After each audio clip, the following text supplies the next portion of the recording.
کچا ہو جاتا ہے۔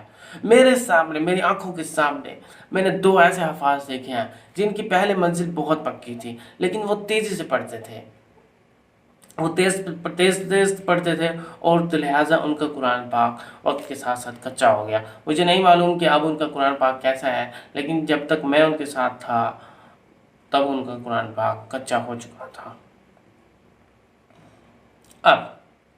اب جب آپ نے قرآن پاک اٹھا لیا تو آپ نے قرآن پاک کو اٹھا کر اس کی ایک آیت کو یاد کرنا شروع کیا۔ اب ہم کیا کرتے ہیں کہ اس کی ایک آیت کو دیکھ کر پڑھتے ہیں یا ایک رکوع کو دیکھ کر پڑھتے ہیں۔ تو میں آپ کو بتاتا چلوں کہ ایک فائدے کی بات، جب آپ قرآن پاک کو دیکھ رہے ہو تو آپ پڑھ آگے رہے ہو لیکن دیکھ پیچھے رہے ہو، یعنی کہ آپ اپنے آپ کو اسی وقت سنا بھی رہے ہو اور اسی ٹائم دیکھ بھی رہے ہو۔ اس سے فائدہ یہ ہوگا کہ جب آپ کہیں ایریا کسی حصے پر ڈگمگائیں گے تو آپ کو معلوم ہو جائے گا کہ یہ حصہ میرا کمزور ہے اور مجھے یہاں پر غلطی آنے کا چانس ہے، تو مجھے یہ حصہ یاد کرنا چاہیے، یہاں پر میری غلطی آ سکتی ہے۔ تو آپ کو صرف دیکھتے دیکھتے ہی آپ کو قرآن پاک، ایک بار ناظرہ ہوتے ہی آپ کو قرآن پاک زیادہ بہتر طریقے سے یاد ہو جائے گا۔ ہمارا اگلا پوائنٹ بھی یہیں سے شروع ہوتا ہے کہ اپنی غلطیوں کی نشاندہی کریں۔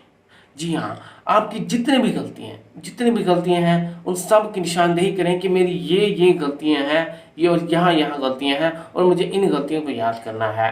یعنی کہ آپ کو جو نہیں کام کرنا وہ یہ کہ آپ کو اگنور نہیں کرنا کہ میری اتنی غلطیاں ہیں اور یہاں پر غلطیاں کرنا ہے۔ قرآن پاک کو یاد کرنا انتہائی آسان کام ہے۔ اس کی ایک وجہ یہ بھی ہے کہ قرآن پاک میں اکثر جگہ پر آیتوں کا ایک مخصوص پیٹرن پایا جاتا ہے۔ حفاظ کرام کیا کرتے ہیں کہ اس پیٹرن کو سمجھ لیتے ہیں اور اس پیٹرن کو یاد کرتے ہیں، جس سے انہیں قرآن پاک یاد کرنے میں آسانی ہوتی ہے۔ تو میں بھی آج آپ کو ان پیٹرن میں سے کچھ پیٹرن کے بارے میں بتاؤں گا۔ آپ کو ان پیٹرن کا پتہ ہوگا لیکن آپ کے لیے ایک ریمائنڈر ہو جائے گا۔ تو سب سے پہلا پیٹرن، آپ نے سینڈوچ تو کھایا ہی ہوگا نا۔ سینڈوچ میں کیا ہوتا ہے کہ اوپر ایک بریڈ ہوتی ہے، نیچے ایک بریڈ ہوتی ہے اور درمیان میں گوشت ہوتا ہے یا کوئی چیزیں ہوتی ہیں۔ اسی طرح قرآن پاک میں بھی بعض جگہ پر بلکہ اکثر جگہ پر 3 یا 4 آیات اس طرح ہوتی ہیں کہ اوپر والی آیت اور نیچے والی آیت آپس میں کچھ نہ کچھ ملتی ہے، درمیان والی آیت مختلف ہوتی ہے۔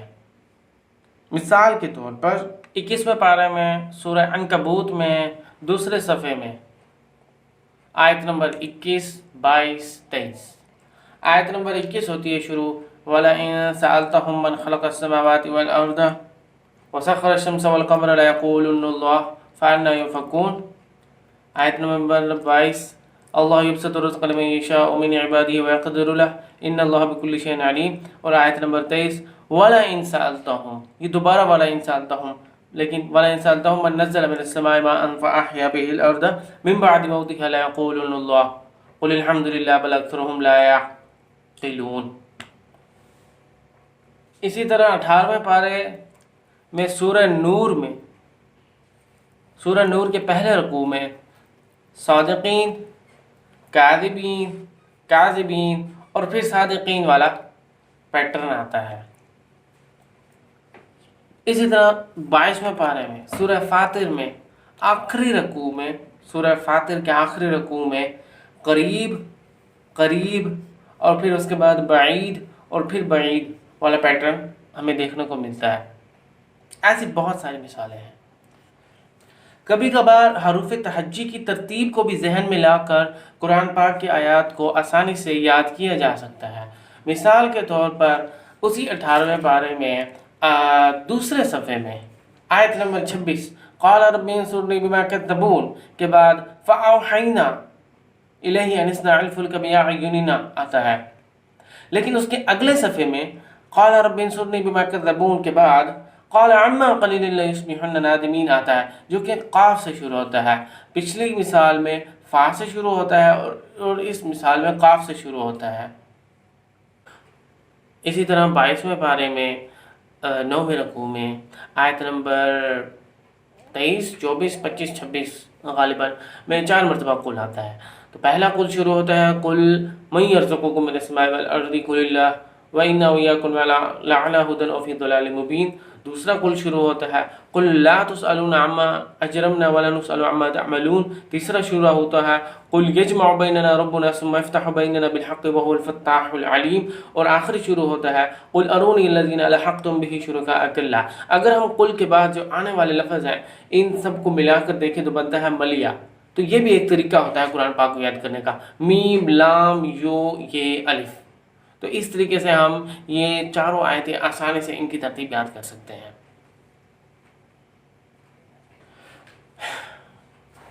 قرآن پاک میں بعض آیات ایک ہی لفظ سے شروع ہوتی ہیں، تو اس طریقے سے بھی ہم ان کو یاد کر سکتے ہیں. مثال کے طور پر 19ویں پارے میں سورہ شعراء میں آیت ہے قال لهم موسى القوا ما انتم ملقون فالقوا حبالهم وعصيهم وقالوا بعزة فرعون انا لنحن الغالبون فالقى موسى عصاه فاذا هي تلقف ما يفكون. اب اس میں پہلے فالقوا آتا ہے پھر فالقى آتا ہے، تو اس طرح، اور اس سے پچھلی آیت میں القوا ملقون آتا ہے. اسی طرح 21ویں پارے میں آیت نمبر 53 میں نے دیکھ کے بتایا میں وَيَسْتَعْجِلُونَكَ بِالْعَذَابِ وَلَوْلَا أَجْلٌ مُّسَمًّى لَجَاءَهُمُ الْعَذَابُ وَلَيَأْتِيَنَّهُم بَغْتَةً وَهُمْ لَا يَشْعُرُونَ. اس کے بعد پھر يَسْتَعْجِلُونَكَ بِالْعَذَابِ وَإِنَّ جَهَنَّمَ لَمُحِيطَةٌ بِالْكَافِرِينَ. اس طرح مطلب کہ دو مرتبہ شروع ہو رہے ہیں، يَسْتَعْجِلُونَكَ بِالْعَذَابِ اس کے بعد بھی پہلے وَيَسْتَعْجِلُونَكَ بِالْعَذَابِ اس کے بعد پھر يَسْتَعْجِلُونَكَ بِالْعَذَابِ. اس کے علاوہ ایسی بہت ساری مثالیں ہیں جو کہ قرآن پاک کو آسان بناتی ہیں. اب قرآن پاک کو پڑھتے وقت آپ کو چاہیے کہ آپ قرآن پاک کو دعا پڑھ کے شروع کیا کریں، جیسے اللہم افتح علینا حکمتک وانشر علینا رحمتک یا ذا الجلال والاکرام، اللہم رب اشرح لی صدری ویسر لی امری واحلل عقدۃ من لسانی یفقہوا قولی، یا پھر اللہم رب زدنی علما، اللہم انی اسألک علما نافعا. ایسی بہت ساری دعائیں. اس کے علاوہ آپ قرآن نماز کے دوران بھی اللہ تعالیٰ سے دعا کیا کریں کہ اللہ آپ کا اور ہمارا حافظہ اور قرآن پاک پکا کر دیں. اور اگر آپ میں سے پوچھتے ہیں کہ قرآن پاک کو کیسے یاد کرنا ہے تو سب سے پہلے قرآن پاک کی ایک آیت یاد کریں، پھر دوسری آیت یاد کریں، پھر ان دونوں کو ملا کے یاد کریں، پھر اس طرح اگلی دو آیتیں یاد کریں، پھر ان کو ملا کے اس طرح کرتے یہ رکوع یاد کریں، پھر اس پورے رکوع کو دہرائیں، پھر اس طرح اگلا رکوع، پھر اس رکوع، دونوں رکوع کو دہرائیں. اس طرح کرتے پورا قرآن پاک کو یاد کر لیں. آخر میں میں یہ کہوں گا کہ رمضان کریم میں تراویح ضرور پڑھایا کریں. چاہے آپ کا جتنا مرضی کچا ہو، آپ پیچھے کسی اپنے کو کہہ دیا کریں کہ وہ آپ کو سنا کرے. چاہے آپ کو قرآن پاک میں جتنی ہی مرضی غلطیاں ہوں، مگر پلیز قرآن پاک کو پکا کیا کریں. رمضان کریم میں تراویح مت چھوڑا کریں. اور ایک اور بات جو میں حفاظ کرام سے کہنا چاہوں گا کہ پلیز آپ لوگ جب آپ تراویح میں آپ کی باری آئے تو نہ صرف اپنا حصہ مت یاد کیا کریں، پورا پارہ یاد کیا کریں، کیونکہ وہ بھی قرآن پاک کا حصہ ہے جو کہ آپ نے ہی سنانا ہے، آپ بھی اسی حصے کے حافظ ہیں. اس لحاظ سے میری ویڈیو ختم ہوتی ہے. میں آپ سے دعا کرتا ہوں، اللہ تعالیٰ سے دعا کرتا ہوں کہ اللہ تعالیٰ آپ کا اور ہمارا اور دنیا میں جتنے بھی قرآن پاک کے حافظ ہیں ان سب کو قرآن پاک پر عمل کرنے کی توفیق عطا فرمائے اور قرآن پاک کا حافظہ مضبوط کرے.